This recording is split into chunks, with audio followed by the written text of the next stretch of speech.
Salam sejahtera semua. Hari ini kita akan masuk ke bab 2, yaitu struktur dan fungsi daun. So, ini adalah peta minda yang saya buat untuk meringkaskan perkara-perkara yang ada lah dalam bab ini. Okay. So, dalam bab ini ada dua perkara utama, yaitu struktur dan fungsi daun lah. Kita akan belajar yang pertama struktur luaran dan dalaman daun, dan seterusnya adalah fungsi, di mana fungsi kita akan belajar 4 fungsi utama daun. Oke, ada 4 lah. So, yang pertama adalah pertukaran gas, yang kedua transpirasi, yang ketiga fotosintesis, dan yang keempat pampasan. Oke, kita masuk ke subtopik 2.1, yaitu struktur daun. Oke, untuk struktur daun kita akan belajar dua perkara, yaitu struktur luar dan dalam. So, kita lihat dulu struktur luar, yaitu terdiri daripada dua lamina dan petiole. Oke, boleh tengok lukisan yang cikgu sudah lukis di sini. Oke, so kita tengok lamina. Lamina adalah bahagian daun yang leper, nipis, rata, dan berwarna hijau. Itu ciri-ciri dia lah. Seterusnya kita tengok kenapa dia leper. Adalah untuk meningkatkan luas permukaan. Kenapa perlu luas? Untuk memaksimumkan cahaya matahari yang diterima. Okay. Dan lamina adalah nipis. Kenapa nipis? Untuk memudahkan gas meresap ke dalam daun lah. Okay. Seterusnya kita tengok struktur petiole. Apa itu petiole? Petiole ini secara ringkasnya ataupun bahasa pasar kita selalu sebut tangkai lah, tangkai daun. Okay. Apa fungsi petiole? Untuk menyambungkan lamina pada batang tumbuhan. Okay. Di sinilah menyambung. Petiole ini menganjur ke dalam lamina membentuk jaringan urat yang menyokong lamina. So, kalau kita tengok di dalam lukisan ini petiole. Petiole dia memang akan masuk ke dalam daun, menganjur ke dalam daun. Yang mana ini akan memberi sokongan kepada daun itulah, supaya dia tidak mudah patah lah. Okay. Kemudian kita tengok struktur dalam daun pula. Okay, sebelum kita masuk dan melihat struktur dalaman daun ini, pertama sekali kita kena tahu bahawa susunan daun-daun ataupun lamina di tumbuhan di muka bumi ini adalah terdiri daripada mozaik daun. So, bila bercakap tentang mozaik daun, ia bermaksud lamina daun tidak bertindih antara satu sama lain. Okay. Kalau tengok lukisan yang ringkas cikgu lukis ni lah. Ini cahaya matahari. Okay. Maksud tidak bertindih, maksudnya tiada daun yang memang di atas salah satu sama lain lah. Tiada. Kenapa? Kenapa perkara ini perlu? Supaya memaksimumkan cahaya matahari yang diterima untuk tujuan fotosintesis. Okay. Itu sebab dia lah. Okay, kita lihat struktur dalam daun. Okay, ada 1, 2, 3, 4 lah sebenarnya struktur utama. Yang mana struktur nombor 2 dan 3 itu dipecahkan lagi kepada 2. Okay. So, struktur yang pertama adalah kutikel. So, apa itu kutikel? Kutikel adalah lapisan berlilin. So, kalau berlilin dia memang kalis air lah. Dan dia adalah lut sinar. Maksudnya cahaya boleh menembusi. So, apa fungsi kutikel ini? Yang pertama adalah menghalang kehilangan air. Okay. Dia boleh kawal lah. Seterusnya, membenarkan cahaya matahari menembusi. Iaitu lut sinar lah tadi. Untuk tujuan fotosintesis lah. Oke, struktur yang kedua yaitu epidermis yang terbagi kepada dua arah, yaitu atas dan bawah. Atas dan bawah. Epidermis tiada kloroplas dan lucinar. Okay. Epidermis atas. Epidermis bawah pula ada stoma. Okay, kita tengok struktur yang ketiga yaitu mesofil. Yang mana mesofil ini ada dua jenis lah, yaitu palisad dan berspan. Okay. Boleh tengok lukisan yang tidak seberapa ini. So, kita tengok mesofil palisad. Okay. Kalau tengok daripada lukisan ini, susunan mesofil palisad ini adalah lebih tersusun secara tegak dan padat kan, berbanding mesofil berspan. Kenapa dia tersusun dengan tegak dan padat ini dan lebih seragam? Supaya memaksimumkan penggunaan ruang dan luas permukaan adalah untuk tapak fotosintesis. Jadi, oleh kerana mesofil palisad ini adalah tapak fotosintesis, jadi dia memang banyak kandungan kloroplas. Okay. Seterusnya kita tengok mesofil berspan. Okay. Mesofil berspan ini berbentuk tidak sekata. Sebab tu kalau kamu tengok gambar raja ataupun dalam lukisan cikgu ini, dia tidak sekata lah, ada besar, ada kecil, bentuk dia pun kurang seragam. Dan susunan dia adalah longgar.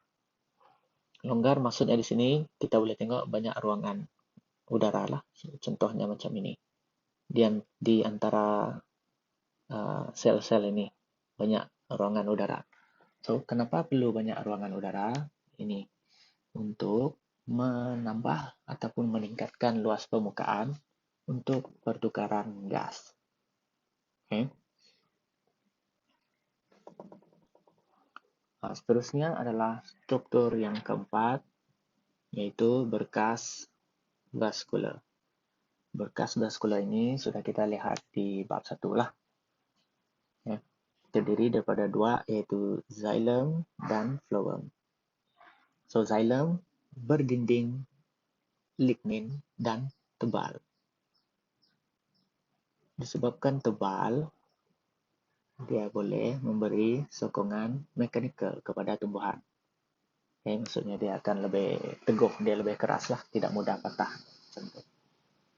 Apa fungsi utama xylem adalah mengangkut air dan garam mineral dari akar ke daun. Phloem pula berfungsi mengangkut bahan organik hasil fotosintesis dari daun ke bahagian lain. Okey, kalau tadi kita sudah lihat struktur daun, sekarang kita lihat fungsi daun pula. Okey, kita lihat fungsi yang pertama, iaitu pertukaran gas. Okey, seperti mana yang kita sudah pelajari, tumbuhan menjalankan proses fotosintesis untuk mensintesis makanan. Okey, so untuk fotosintesis ini berjalan dengan efisien, tumbuhan perlu menukarkan gas dan menyerap cahaya. Okay, so pertukaran gas ini berlaku di liang stoma. Okay, kalau kita tengok liang stoma ini ada di sini lah. Okay, cikgu sudah bulatkan di sini. Dia dikawal oleh dua sel pengawal ataupun satu pasang sel pengawal. Okay, apa fungsi sel pengawal ini? Fungsi mereka adalah untuk mengawal bukaan stoma ini, sama ada dia mengecil atau membesar lah.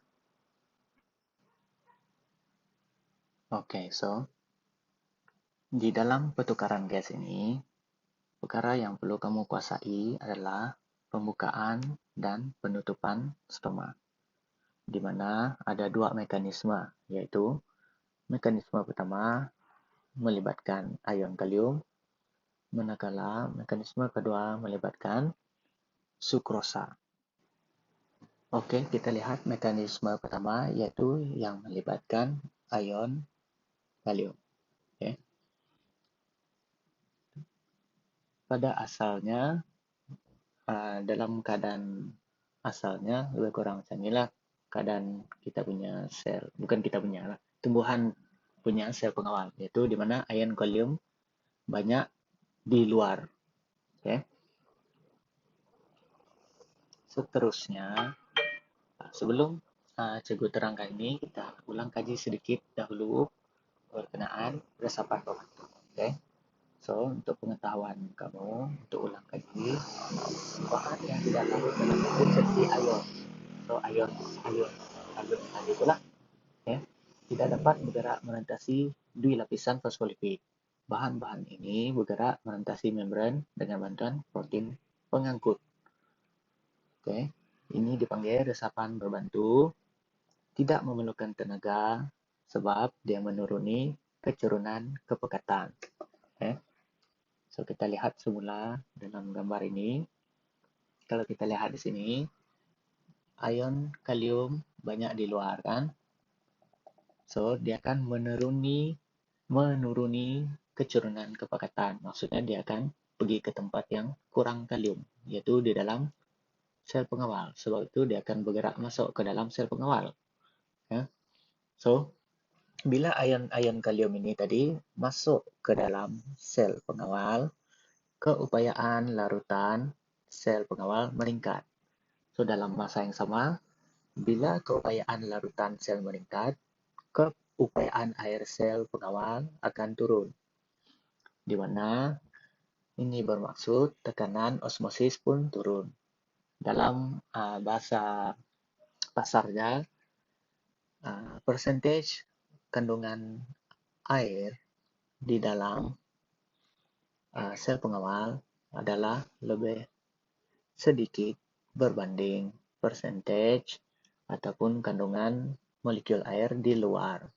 Jadi, air yang lebih banyak di luar ini tadi akan masuk ke dalam sel pengawal. Inilah. So, air dari epidermis akan meresap ke dalam sel pengawal. So, bila air masuk ke dalam sel pengawal, dia akan menjadi segah.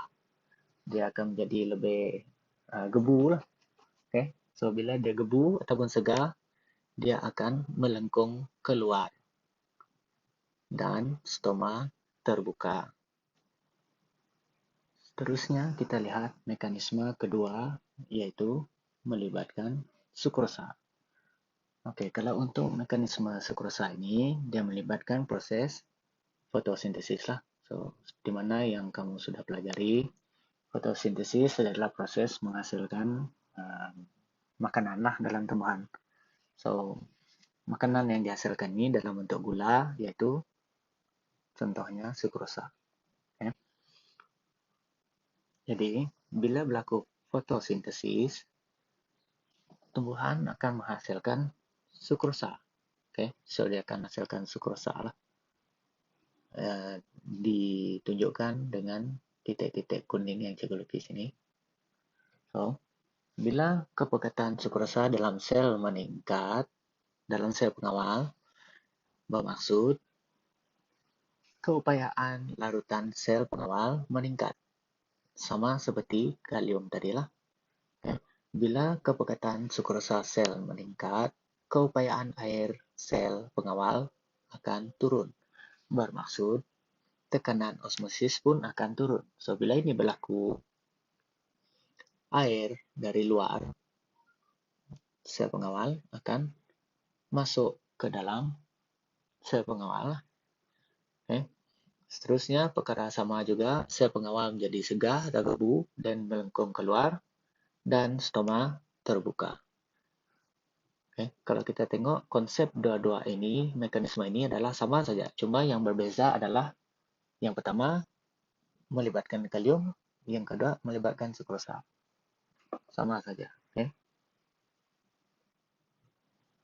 Oke, kalau itu adalah untuk pembukaan stoma lah. Kalau untuk penutupan stoma pula, penjelasan sama saja susunan penjelasannya, cumanya yang berbeza adalah contohnya di sini, kalau keupayaan larutan meningkat, dalam penutupan dia akan menurun lah. So ini akan meningkat, dia berlawan itu saja.